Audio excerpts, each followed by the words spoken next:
இந்த Elon white எப்படிப்பட்டவர் என்றால் மிகவும் பலவீனமான பெண்மணி, weakest of the weak women, பலவீனமான பெண்களிலேயே மிகவும் பலவீனமானவர். அன்பானவர்களே பாருங்க, 1 கொரிந்தியர் 1:26 முதல் 28 வரை. எப்படி எனில் சகோதரரே, நீங்கள் அழைக்கப்பட்ட அழைப்பை பாருங்கள். மாம்சத்தின்படி ஞானிகள் அநேகர் இல்லை, வல்லவர்கள் அநேகர் இல்லை, பிரபுக்கள் அநேகர் இல்லை. ஞானிகளை வெட்கப்படுத்தும்படி தேவன் உலகத்தில் பைத்தியமானவைகளை தெரிந்து கொண்டார். பலமுள்ளவைகளை வெட்கப்படுத்தும்படி தேவன் உலகத்தில் பலவீனமானவைகளை தெரிந்து கொண்டார்.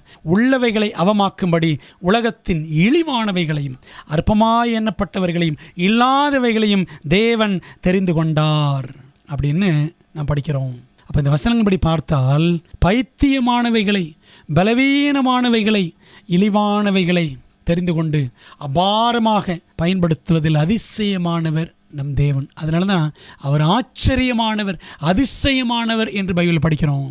அமெரிக்காவை சேர்ந்த திருமதி எலன் ஒயிட் என்ற பெண்மணி நன்கு படித்த கற்றுத் தேர்ந்த பெண்மணி கிடையாது. ஒரு பெரிய கிராஜுவேட், PhD முடிச்சிருக்காங்க அப்படிலாம் ஒன்றுமே கிடையாது. 2ஆம் வகுப்பு முடித்து 3ஆம் வகுப்பு பாதியிலே அரைகுறையாக நிறுத்தும் நிலை இந்த பெண்ணுக்கு ஏற்பட்டது.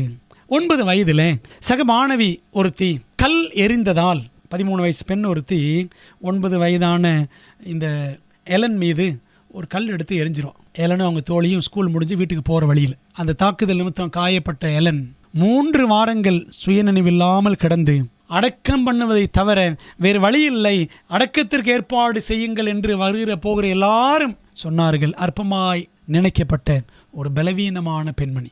தேவன் அவரை அற்புதமாக சுகப்படுத்தி ஆச்சரியமாக 88 வயது வரை ஊழியத்தில் பயன்படுத்தினார். எவ்வளோ ஆச்சரியம் பார்த்தீங்களா? படிக்காத ஒரு பெண்ணை, மாடு மேய்ச்ச ஆமோஸை, படிக்காத மீன்பிடித்து கொண்டிருந்த பேதுரு யோவானை எப்படி தேவன் தீர்க்கதரிசிகளாக பயன்படுத்தினார். அதே மாதிரி எலன் ஒயிட் தேவனால் அழைக்கப்பட்ட ஒரு பலவீனமான பெண்மணி.